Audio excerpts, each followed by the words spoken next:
Assalamualaikum warahmatullahi wabarakatuh. Pemimpin Hamas Ismail Haniyeh meninggal dalam serangan udara di ibu kota Iran. Kepala Biro Politik Hamas Ismail Haniyeh meninggal dalam serangan udara yang dilancarkan Israel di ibu kota Iran, Teheran pada Rabu, tanggal 31 Juli 2024. Haniyeh dan salah satu pengawalnya terbunuh setelah gedung tempat mereka menginap dibom. Dikutip dari Al Jazeera pada Rabu tanggal 31 Juli 2024. Saudara pemimpin Mujahidin Ismail Haniyeh, kepala gerakan, meninggal dalam serangan Zionis di markas besarnya di Teheran setelah dia berpartisipasi dalam pelantikan presiden baru Iran, kata Hamas dalam sebuah pernyataan.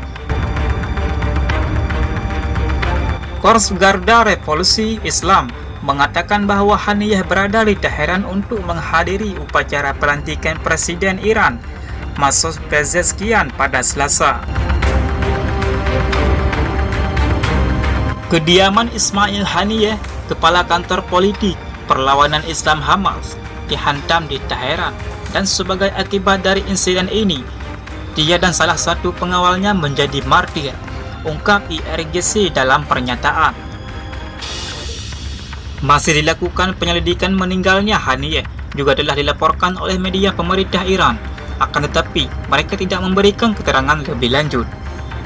Sementara itu, Israel belum berkomentar atas meninggalnya salah satu pemimpin senior Hamas tersebut. IRGC mengatakan bahwa penyelidikan sedang dilakukan untuk menemukan penyebab insiden tersebut.